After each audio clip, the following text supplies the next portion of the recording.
Tantor Audio, a division of Recorded Books, presents The Spirit of Animal Healing, an Integrative Medicine Guide to a Higher State of Well-Being, by Dr. Marty Goldstein, narrated by Eric Michael Summerer. Publisher's note: this audiobook refers to graphs and charts included in the print and ebook editions of the book. Introduction. What's new? Never doubt that a small group of thoughtful, committed citizens can change the world. Indeed, it is the only thing that ever has. Margaret Mead.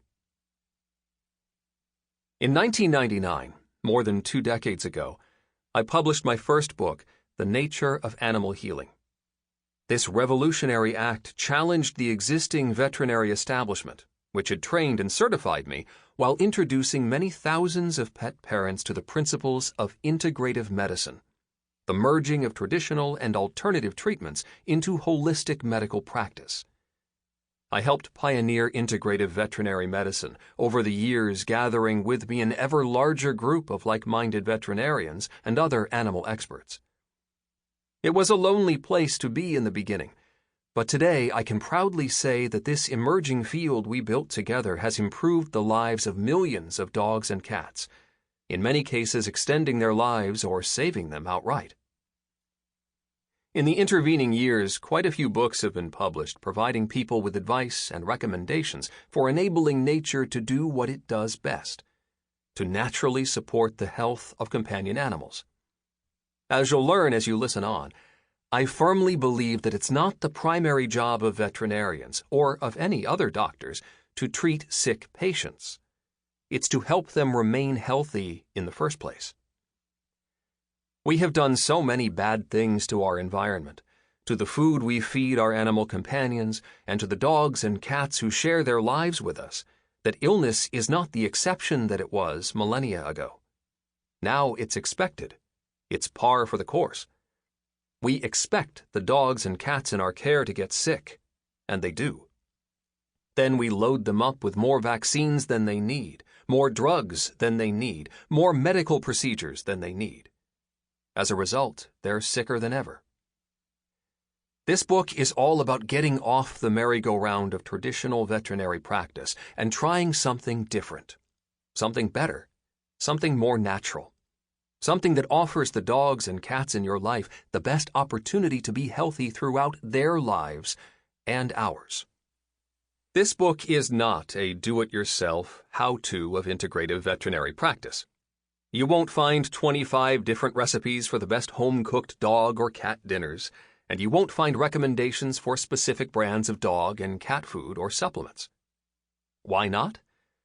First, if I've learned anything in my more than 45 years of veterinary practice, it's that each dog, each cat is an individual. Like snowflakes, no two are alike. What's good for one dog might not be so good for another, even of the same breed or litter. For example, while I recommend the feeding of raw food, I've seen dogs and cats that simply don't do well on it. They end up with gastrointestinal upsets or other issues. That's why, throughout this book, I impress upon you the need to find the best integrative veterinarian you can. Then allow that doctor to get to know your animal companions well.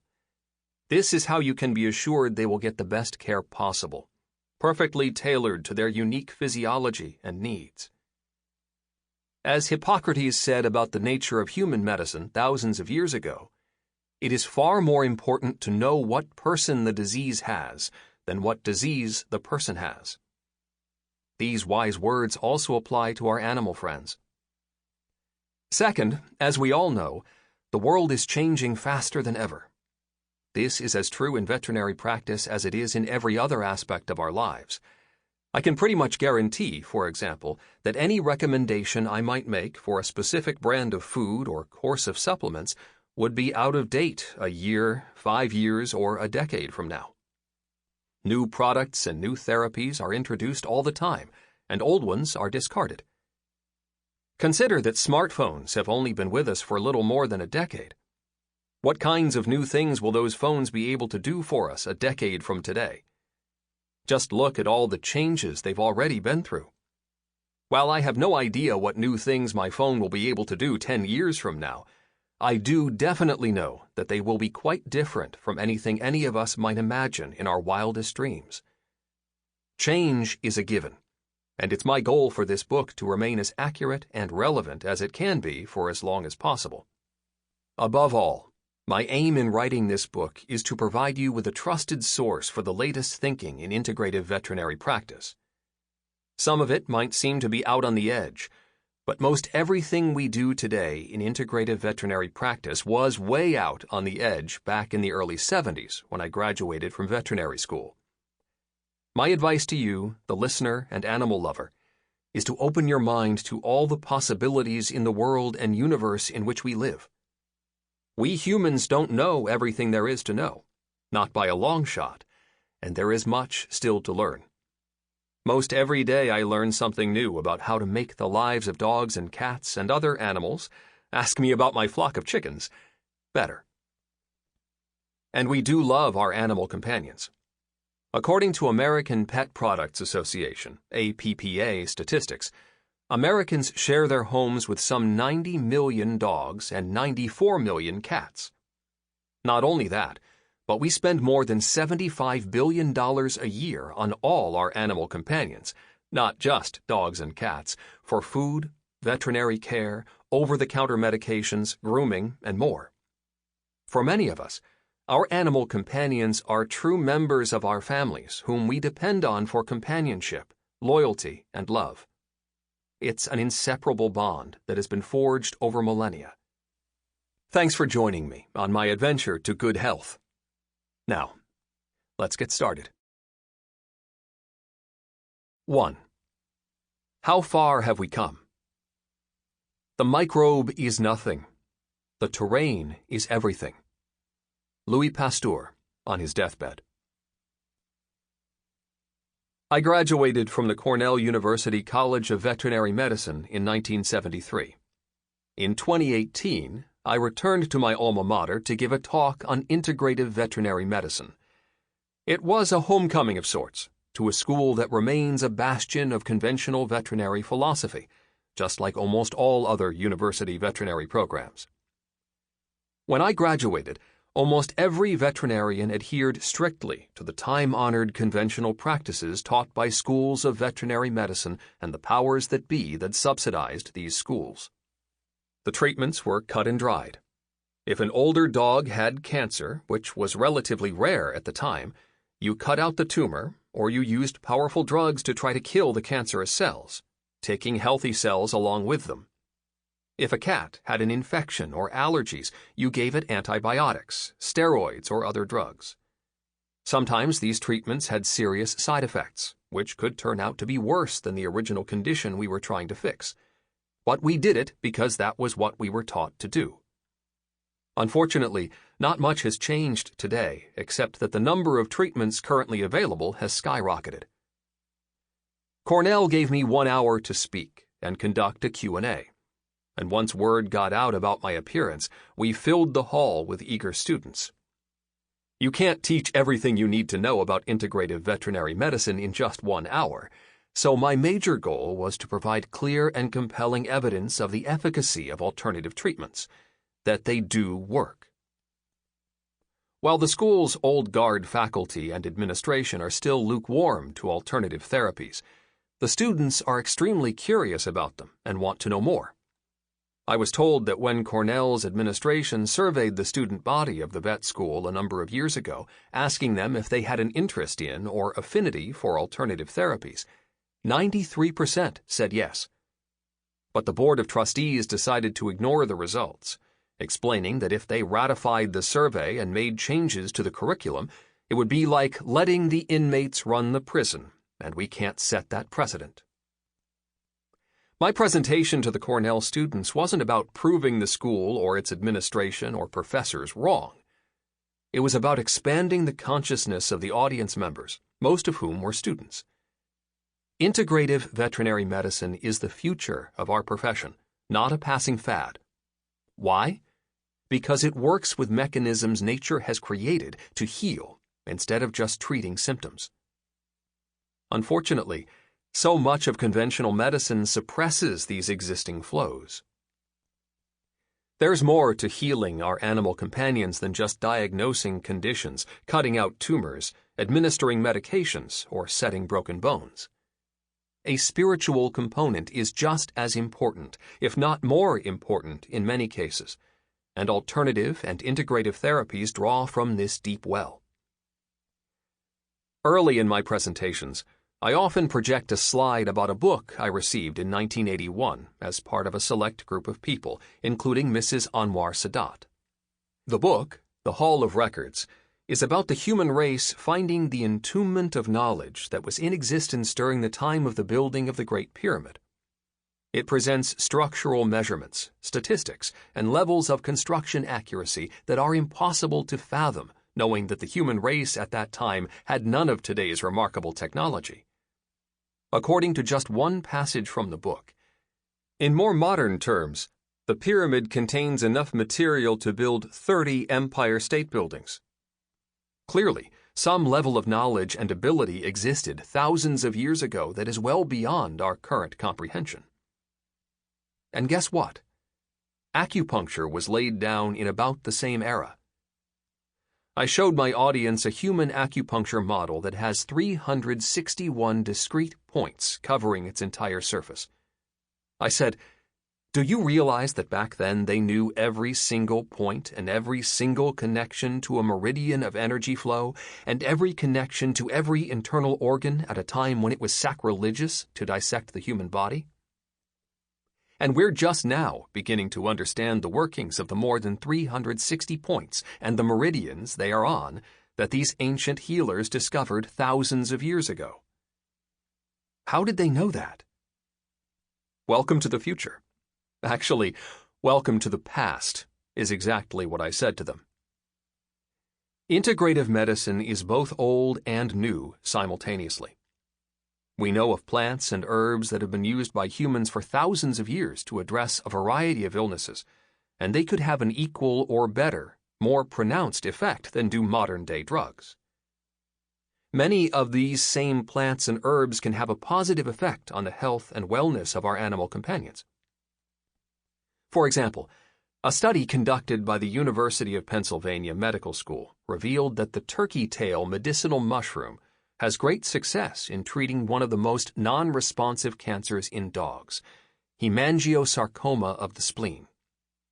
According to the report, dogs with this cancer have a median survival time of 86 days, and chemotherapy doesn't hugely increase survival. While dogs typically live only 3 to 6 months when treated conventionally, they'll often live for more than a year when treated with this mushroom.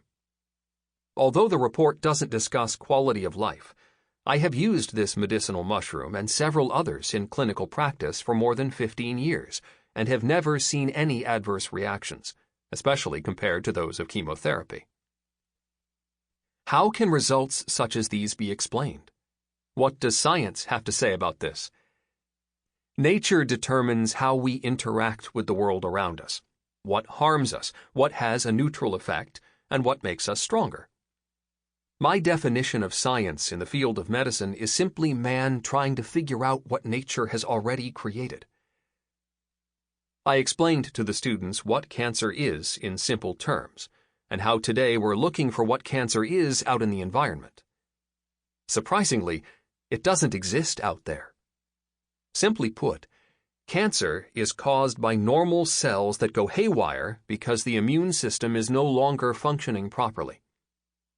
In the early days of a mammalian embryo's development, this organism is composed of numerous cells that are all exactly the same.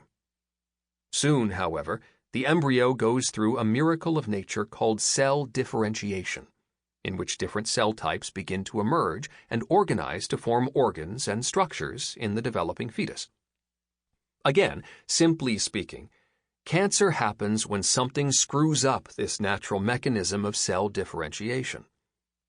So, if we want to look for the cause of cancer in our animal companions and find the cure, we have to look at those things that have fouled up natural development and normal cellular repair and replacement in their bodies.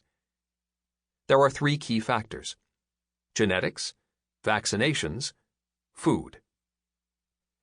I reminded the audience that I was not there to cause controversy. I was there for each of them to learn and take away something new. When it comes to vaccinating animals, for example, I told them, I am not anti-vaccination. I am pro-sanity. I feel that through the practice of standard vaccination protocols, we're actually violating our Hippocratic oath as doctors to do no harm. I then presented statistical evidence that a number of vaccines don't need to be given to dogs and cats every 3 years, as common veterinary practice today prescribes, and definitely not every year. Unbeknownst to many veterinarians, standard vaccine potencies can be up to 10 times what a Great Dane needs. Imagine the effect of such a powerful substance on a much smaller dog receiving the same exact dose. And many veterinarians continue to vaccinate sick animals when, on the package insert of every vaccine, it clearly states that the product is intended for use in healthy animals only. I suggested that Cornell should conduct scientific studies on the efficacy of vaccines and their adverse sequelae, and especially on the dose-to-weight relationship. In 1978, my license to practice was verbally threatened for my treating of arthritic dogs with glucosamine sulfate. Now, supplement producers sell many millions of dollars worth of glucosamine-type supplements every year, and no one's license is being threatened for recommending it. And guess who conducted the groundbreaking study demonstrating that CBD oil is effective for pain relief in arthritic dogs? Ironically, it was a team of researchers led by Associate Professor Joseph Wachschlag at Cornell University, and the study was published just a few months before my presentation. As I told the attendees in the auditorium, it's time for you to listen.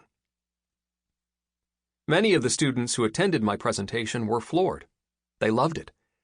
My hope is that they will really listen, and then act by bringing their desire to learn this emerging information to the faculty, administration, and board of trustees. The health, happiness, and well-being of many thousands of dogs and cats will soon be in their hands.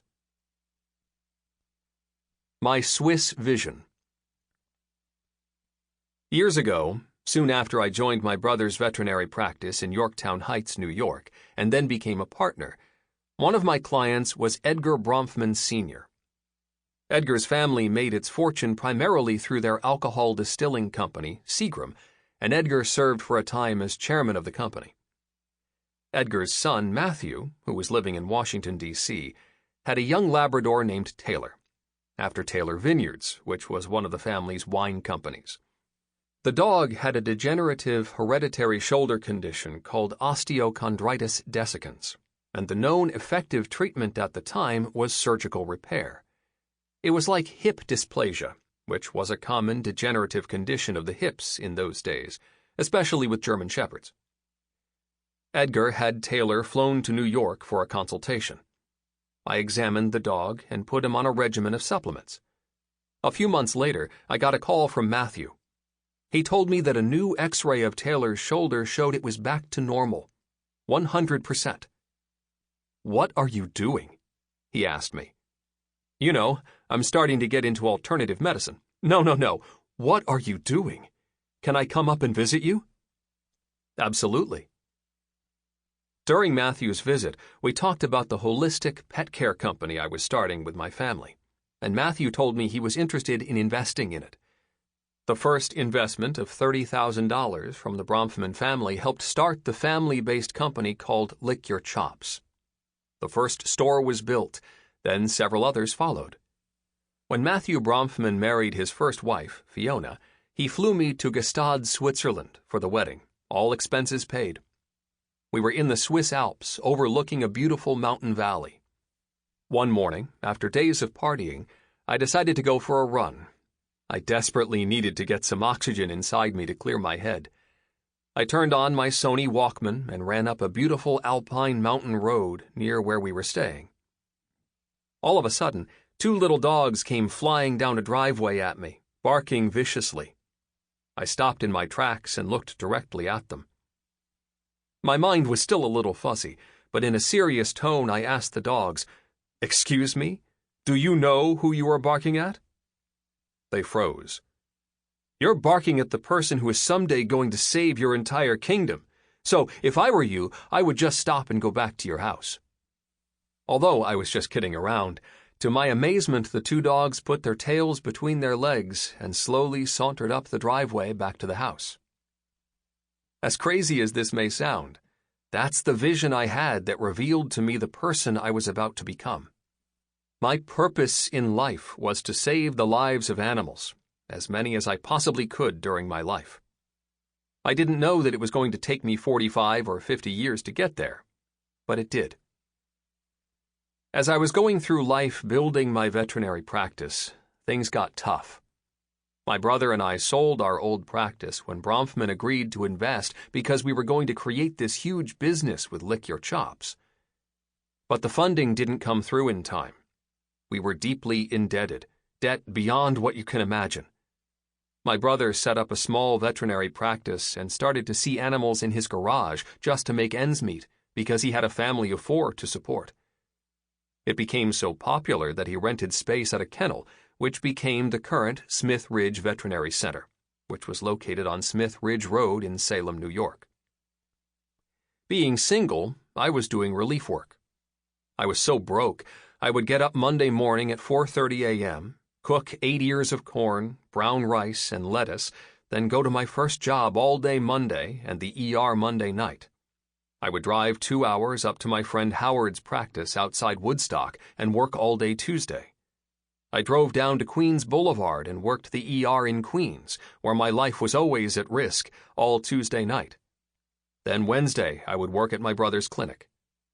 I would work those 3 days in a row, maybe getting 4 to 6 hours of sleep in 3 days if I was lucky, and I would make enough money to pay all my bills and buy gas, corn, brown rice, and lettuce. That's how my life was, and that's when my Swiss vision really kicked in, over and over, keeping me going through those difficult times. Then, finally, when funding came in, my brother's expenses were covered. He sold Smith Ridge Veterinary Center to me, and I took it over in 1984. But life just kept getting tougher and tougher for me. I was working extremely hard, and every time I took on a new case and treated the animal with non-traditional means, I felt I was putting my license at risk. Because of that, I wasn't able to charge as much for my services as regular veterinarians were charging for accepted conventional treatments. Pursuing a career in conventional veterinary medicine would have made things easy for me. Give a shot of cortisone and annual vaccines, remove a tumor, or put a dog or cat on antibiotics to provide some temporary relief. I was constantly tempted to give up my integrative veterinary practice, to take the easy way out. But every time I decided that it was finally time to give it up, I would go back to the vision I had in Gestad and say to myself, that vision was real, and if you give up, that vision becomes not real. So you can't give up. That vision kept me going through decades of hell until I came out the other side. The New Principles of Spiritual Healing. In my first book, I included the Principles of Natural Healing, a list of 18 principles I believe are the root of all we need to know and practice in holistic medicine. This list came to me in another vision I had after I signed my first book deal. The initial drafts weren't going so well. The text sounded too much like other books and theories that had been out there for eons.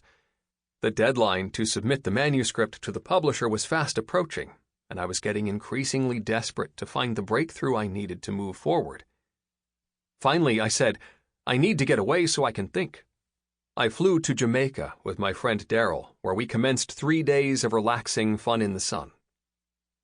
Fortunately, whatever was blocking my creative process was exorcised from my brain during those 3 days.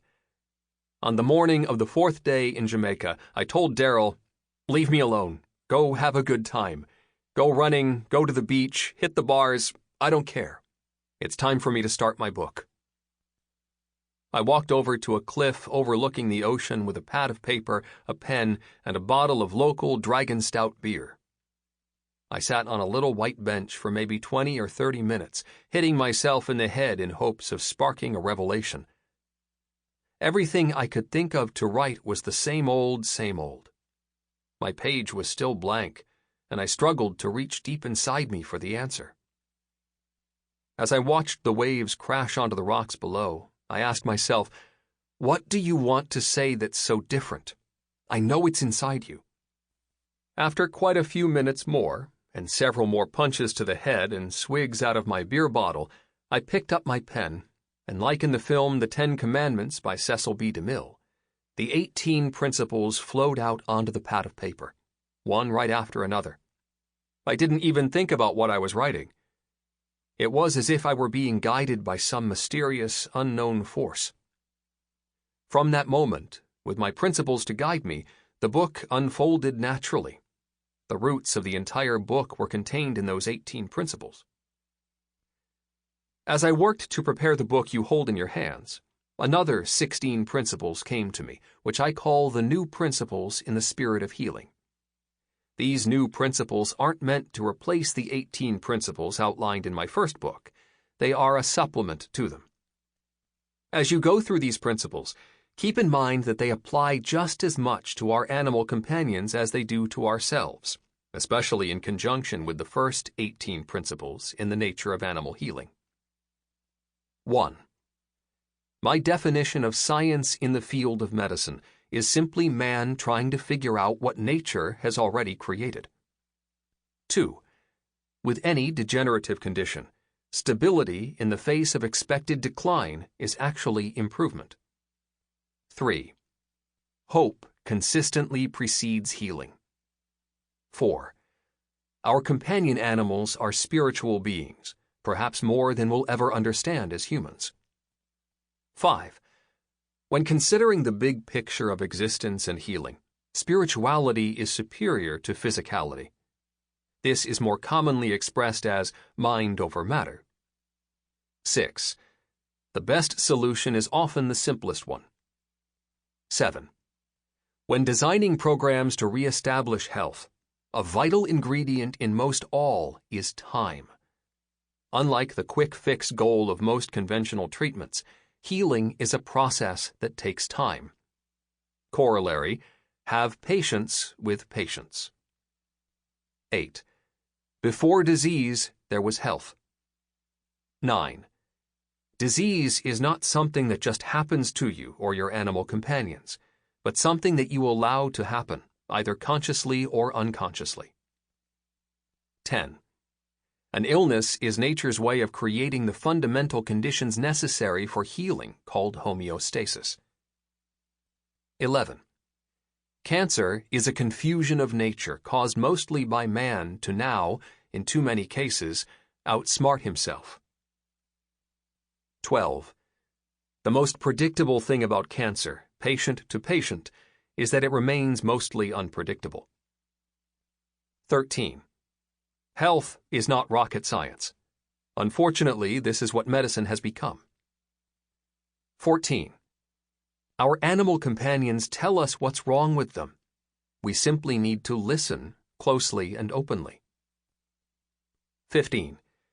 The immune system functions at its best when it is in a completely unaltered state. 16. Everything necessary for healing is built into every living being. It's up to us to remove the obstacles to healing instead of adding new ones. Next stop, Boulder. One of my best friends when I was in college at Cornell was Steve Rosedahl. He graduated a year before I did and ended up working on Wall Street. After a couple years of that, he realized he couldn't carve out a good life doing what he was doing. So he decided to escape from New York, move to Denver, and start over. I always had a strong affinity for Colorado, especially Boulder. I thought it was an enlightened place to live and work, and its location right next to the Rocky Mountains was breathtaking. After I wrapped up my studies at Cornell and worked for a year in Horseheads, New York, I decided to move to Boulder and start a holistic veterinary clinic. I was serious. I began planning the move in earnest, and I put in an order with the post office to have my mail forwarded to Steve's house in Denver. I was going to live with him while I scoped out the area. Sample complete. Ready to continue?